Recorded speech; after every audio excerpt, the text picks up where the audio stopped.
ఏపీలో నలుగురు మంత్రులకు బెదిరింపు లేఖలు రావడానికి కారణం ఏంటి? ఈ బెదిరింపు లేఖలు నిజంగానే మావోయిస్టులు రాసినవా? దీనికి సంబంధించి మంత్రులు ఏమంటున్నారు? పోలీసుల వర్షన్ ఎలా ఉంది?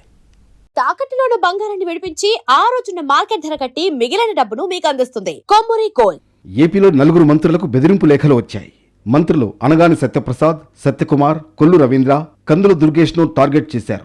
మావోయిస్టుల పేరుతో వచ్చిన లేఖ చూసి కుటుంబ సభ్యులు ఆందోళన చెందారన్నారు కందుల దుర్గేష్. తాను పనిచేసేది టూరిజం లాంటి చిన్న శాఖ అని, దీనికి మావోయిస్టులు లేఖ రాయాల్సినంత పనే ఉందన్నారు మంత్రి. ఎవరో ఉద్దేశపూర్వకంగా మావోయిస్టుల పేరుతో లేఖ రాసినట్లు భావిస్తున్నామన్నారు మంత్రి. ఇది మావోయిస్టులు రాసిన లేఖ కాదన్నారు మరో మంత్రి సత్యకుమార్. మావోయిస్టులు రాసే లేఖలు ఈ విధంగా ఉండవన్నారు. మంత్రులు అనగాని సత్యప్రసాద్, కొల్లు రవీంద్రకు ఇలాంటి లేఖలు వచ్చాయి. తెలంగాణ ప్రాంతం నుంచి ఈ లేఖలు వచ్చినట్లు గుర్తించారు. ఒకే ఫోన్ నెంబర్తో రిజిస్టర్ పోస్ట్ వచ్చినట్లు తెలిసింది. ఒకేసారి నలుగురు మంత్రులకు బెదిరింపు లేఖలు రావడం సర్వత్రా చర్చనీయాంశంగా మారింది. నలుగురు మంత్రులు టార్గెట్గా బెదిరింపు లేఖ రావడం వెనుక ఓ కొత్త కోణం కనిపిస్తోంది. కూటమిలో ఉన్న 3 పార్టీల మంత్రులకు బెదిరింపు లేఖలు వచ్చాయి. టీడీపీ నుంచి అనగాని, జనసేన నుంచి కందుల దుర్గేష్, బీజేపీ నుంచి సత్యకుమార్ ఉన్నారు. అంటే ఒక వ్యూహం ప్రకారం 3 మంత్రులకు బెదిరింపు లేఖలు వచ్చాయనే చర్చ జరుగుతోంది. మరోవైపు ఈ లేఖ నక్సల్స్ నుంచి వచ్చినది కాదని ధృవీకరించారు పోలీసులు.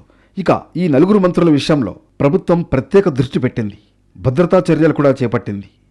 మంత్రులకు వచ్చిన బెదిరింపు లేఖలో నెంబర్ తెలంగాణ ప్రాంతంలో ఒక సర్పంచ్ది అని సమాచారం. సర్పంచ్కు వేరే వ్యక్తికి ఉన్న వ్యక్తిగత తగాదా కారణంగా సర్పంచ్ నెంబర్తో లేఖ పంపినట్లు ప్రాథమిక సమాచారం. తుళ్లూరు పోలీస్ స్టేషన్లో ఇప్పటికే కందుల దుర్గేష్ ఫిర్యాదు చేశారు.